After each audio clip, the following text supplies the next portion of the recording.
Hi Year 8, Ms Symington here reading the last part of my section. So we're up to page 197 of The Wall. High up on the peak, I feel as if I'm tingling with life at the same time as being almost half asleep, detached from reality in an elevated bubble that is mine and mine alone. Time seems to have both slowed down and speeded up, giving me the sensation that I can track the sun's movement minute by minute as it reddens and slips towards the horizon. Pools of darkness settle into the valley bottoms beneath me, as if night is something that leaks upward from the earth. Pinpricks of electric light appear on the hilltops, glittering weakly as far as I can see in all directions. The wind slackens and the air cools, nipping at the bare skin of my arms. As the sky begins to take on a pink tint, I force myself onto my feet, rolling down my sleeves against the cold. It's hard to put apart from the view of this just starting sunset, but I know that to climb down in darkness would be crazy. As soon as I lower myself from the plateau, the light changes. Just a short way below is far darker than the summit. I have less time than I thought. Finding footholds on the way was easy. I could pick out crevices and ledges as I climbed past them, but going down, even simple parts of the climb become tricky and frightening.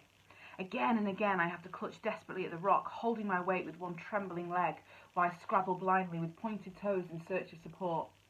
Twice the rock gives way underfoot, jolting me into midair, leaving me dangling from my arms, kicking out to regain some grip on the rock face. All the way down my heart thunders with fear. I climbed up with barely a worry crossing my mind. Now I need all my self-control to force my mind away from the idea that one slip could break my legs. I'm a long way from the nearest street lamp. When it gets dark here, it'll get pitch dark. If I'm not on the road by the time that happens, I'll be lost.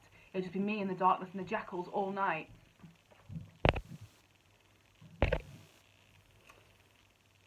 I have no idea where I'd go or how I'd hide myself. Perhaps I'd have to fumble my way towards a corner of the olive grove, up against the wall so nothing could get me from behind. I wonder what it'd be like to peer out into the pitch darkness, waiting for a wild animal to leap out and get you. A wild animal with eyes that watch your every move, even as you gaze blindly into the light. I don't pause for long enough to feel even for a moment of relief. I reach for the bottom of the rock face, but turn and run through the grey half-light, skidding downwards over the dusty soil, swerving through boulders and weeds. As my legs began to weaken, my thigh muscles take on an alarmingly jellyish looseness. When I'm beginning to wonder how much further I can run, the olive grove comes into view ahead, visible against the grey-pink skies, a silhouette whose shape I recognise instantly. Climbing up the hill in bare feet was painful enough, but going down is worse, particularly at speed. Every footstep is heavier, and it's almost impossible now to guide my feet on to smooth or soft soil. With every footfall, a spark of pain shoots up my leg, a stone jars against my lacerated skin. Each deliberate step, 2 or 3 after it, are wild staggers to recover my balance. I know I'm taking it too fast, but the lower I get, the darker the air becomes. In the distance I hear the high canine wail, or maybe it isn't so distant, I can't tell. On and on I run, stumbling over the loose soil, until a thicket near the entrance to the grove slows me to a walk. I drag myself as quickly as I can through the thorns, ignoring the needles scraping against my flesh, and stop at the olive grove wall. I can make out a pattern of dim light, interrupted by the vertical black lines of the tree trunks.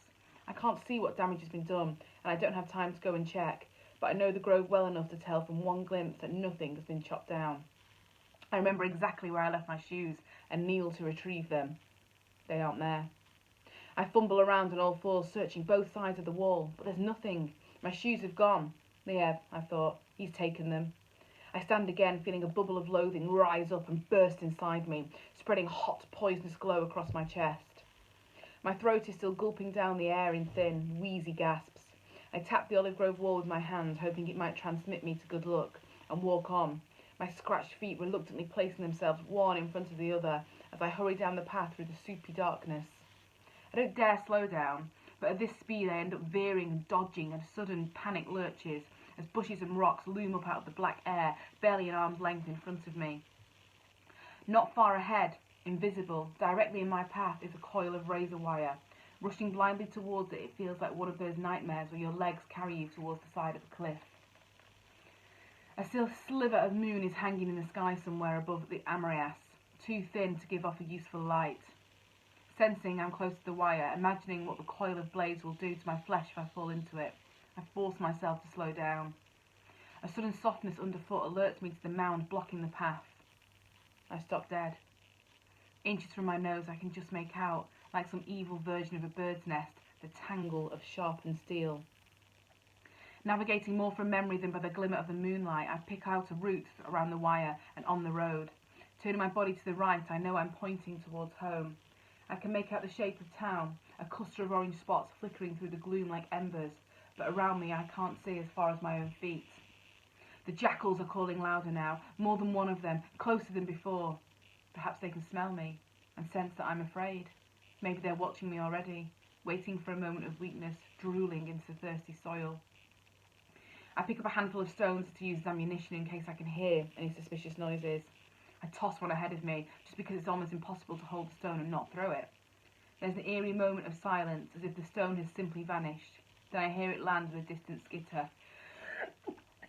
Excuse me. In this darkness, throwing a stone feels more like dropping on one down a well. The shimmer of Amarias street lamps tell me which direction to walk, but though the road is more or less straight, there's nothing I can see to help me on it. There are ditches and gullies on either side I could fall into, and occasionally signposts which, if I veer off course, would announce themselves to me with a smack in the face. The feel of the tarmac under my stinging feet is the only sensory information I can rely on. I shuffle to the edge of the road and feel my toes with a drop at the side where the tarmac ends. Having felt this marker, I can visualise my position, and I begin to walk slowly forwards. I soon come up with a system. 10 steps, then I shuffle sideways to feel for the edge of the road, then one side step back onto the tarmac, followed by 10 more forward steps. As the light from the town approaches, the way in front of me gradually becomes clearer, and I allow myself more steps before each cheek, until a faint orange glow seeps into the air around me, revealing the tarmac under my feet. I break into a run, sprinting in desperate staggers towards home. With my feet cut and my clothes torn, haunted by the fear of being lost in a wilderness where I could be attacked by a wild animal, the suddenness of the transition into Amarias is stranger than ever. As soon as I reach the first streetlight, the cars and buildings and gardens all seem to behave as if I am instantly back into the heart of safety and coziness.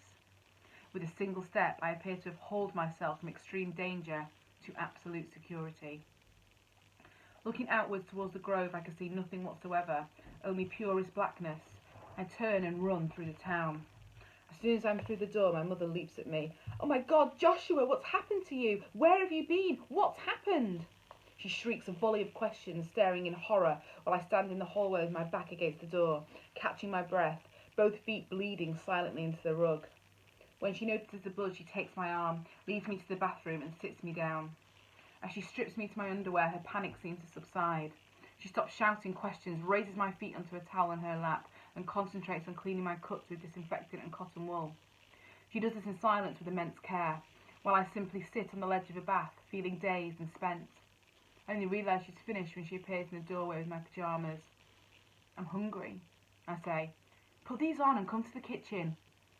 I have 2 sandwiches and a whole carton of orange juice inside me before she asks again what happened. "Where's Liev?" I say. Her shoulders slump, as if my question is somehow predictably disappointing. "He's here," she answers, "in the living room." "Well, hasn't he told you what happened?" "He told me you had an argument.